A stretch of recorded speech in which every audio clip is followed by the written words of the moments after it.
ಪಟ್ಟಣ ಪಂಚಾಯಿತಿ ಹಾಗೂ ಲೋಕೋಪಯೋಗಿ ಇಲಾಖೆಯ ನಿರ್ಲಕ್ಷ್ಯದಿಂದಾಗಿ ಶುಕ್ರವಾರ ಸುರಿದ ಮಳೆಗೆ ಪಟ್ಟಣದ ಆನೆಕೆರೆಯ ಕಾಂಪೌಂಡ್ ಕುಸಿದು ಬಿದ್ದಿದ್ದು ರಾಜ್ಯ ಹೆದ್ದಾರಿ ಅಪಾಯಕಾರಿ ಸ್ಥಿತಿಯಲ್ಲಿದೆ.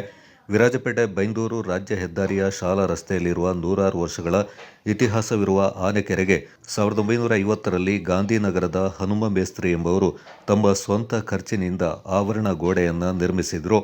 75 ವರ್ಷಗಳ ಹಳೆಯದಾದ ಮತ್ತು ಶಿಥಿಲಗೊಂಡ ಆವರಣ ಗೋಡೆಯಿಂದ ತಮ್ಮ ವ್ಯಾಪ್ತಿಯಲ್ಲಿರುವ ಪಟ್ಟಣ ಪಂಚಾಯಿತಿಯಾಗಲಿ, ರಾಜ್ಯ ಹೆದ್ದಾರಿಯಾಗಲಿ, ಲೋಕೋಪಯೋಗಿ ಇಲಾಖೆಯಾಗಲಿ ದುರಸ್ತಿ ಅಥವಾ ಅಭಿವೃದ್ಧಿಪಡಿಸದೆ ದಿವ್ಯ ನಿರ್ಲಕ್ಷ್ಯ ವಹಿಸಿದ್ದರಿಂದಲೇ ಅಲ್ಲಲ್ಲಿ ಆವರಣ ಗೋಡೆ ಬೀಳಲು ಕಾರಣವೆಂದು ಸಾರ್ವಜನಿಕರು ಅಭಿಪ್ರಾಯಪಟ್ಟಿದ್ದಾರೆ. ನಮ್ಮ ಈ ಒಂದು ಆನೆಕೆರೆ ತುಂಬ ಪುರಾತನವಾದದ್ದು, ತುಂಬ ಇತಿಹಾಸ ಪ್ರಸಿದ್ಧವಾಗಿದ್ದಂಥ ಆನೆಕೆರೆ. ಸುಮಾರು ಹಳೆಯ ವರ್ಷದ ಮುಂಚೆ ಆನೆಕೆರೆ ಅಂತ ಹೆಸರು ಬರೋಕ್ಕೆ ಕಾರಣವೇ ನಮ್ಮ ಇಲ್ಲಿ ಕೆರೆಗೆ ಆನೆಗಳು ನೀರು ತುಂಬಿಟ್ಟು ಬರ್ತಾ ಇತ್ತಂತೆ. ಆ ಒಂದು ಸಂದರ್ಭದಲ್ಲಿ ಇಷ್ಟೊಂದು ಆನೆಕೆರೆಗೆ ಒಂದು ಕಾಂಪೌಂಡ್ ಎಲ್ಲ ಮಾಡಿದ್ದಾರೆ ಆ ರಾಜರ ಕಾಲದಲ್ಲಿ. ಆ ಕಾಂಪೌಂಡು ಇಷ್ಟುವರೆಗೆ ಚೆನ್ನಾಗಿತ್ತು. ಇತ್ತೀಚಿನ ದಿನಗಳಲ್ಲಿ ತುಂಬ ಪುರಾತನವಾಗಿದ್ದರಿಂದ ಶಿಥಿಲಗೊಂಡು ಬಿದ್ದೋಗಿದೆ. ಇದನ್ನು ನಾನು ಶಾಸಕರ ಗಮನಕ್ಕೆ ತಂದಿದ್ದೇನೆ. ಶಾಸಕರು ಅದನ್ನು ಅತಿ ಶೀಘ್ರವಾಗಿ ಅದನ್ನು ಸರಿಪಡಿಸುವಂಥ ವ್ಯವಸ್ಥೆ ಮಾಡೋಣ ಅಂತ ಹೇಳಿದ್ದಾರೆ. ಇದೇನಾಗಿದೆ ಅಂದರೆ ಈ ಹೋಗಿರೋ ಕಾಂಪೌಂಡ್ನೆಲ್ಲ ನಾವು ದುರಸ್ತಿ ಮಾಡಿಸಿ ಸರಿ ಮಾಡಿ ಒಂದು ಫೆನ್ಸಿಂಗ್ ಹಾಕಿಸುವಂಥ ಒಂದು ವ್ಯವಸ್ಥೆ ಮಾಡ್ತಾ ಇದ್ದೀನಿ.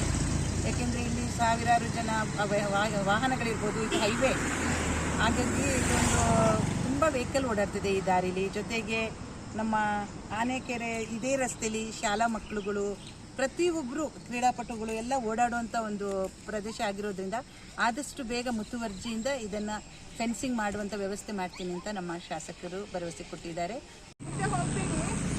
ನೋಡಿ ಕರೆಕ್ಟಾಗಿ ಮಾಡಿಸ್ಕೊಳ್ಳಿ ಅಂತ ಹೇಳೋರು MLA ಅವ್ರು ಬಂದೇ ಇಲ್ವಲ್ಲ.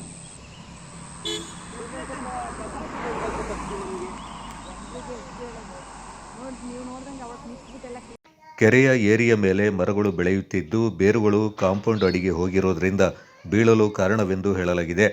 ಅಭಿವೃದ್ಧಿಯ ಬಗ್ಗೆ ಮುಂದಾಲೋಚನೆ ಇಲ್ಲದ ಜನಪ್ರತಿನಿಧಿಗಳು ಬಂದ ಹಣವನ್ನು ವಾರ್ಡ್ವಾರು ಹಂಚಿಕೊಳ್ತಾ ಇರುವುದರಿಂದಾಗಿ ಪಟ್ಟಣದಲ್ಲಿ ಶಾಶ್ವತ ಅಭಿವೃದ್ಧಿ ಕಾರ್ಯಗಳು ಮರೀಚಿಕೆ ಆಗ್ತಾ ಇವೆ ಎಂಬುದು ಸೋಮರಪೇಟೆಯ ಪ್ರಜ್ಞಾವಂತರ ಅಭಿಪ್ರಾಯವಾಗಿದೆ.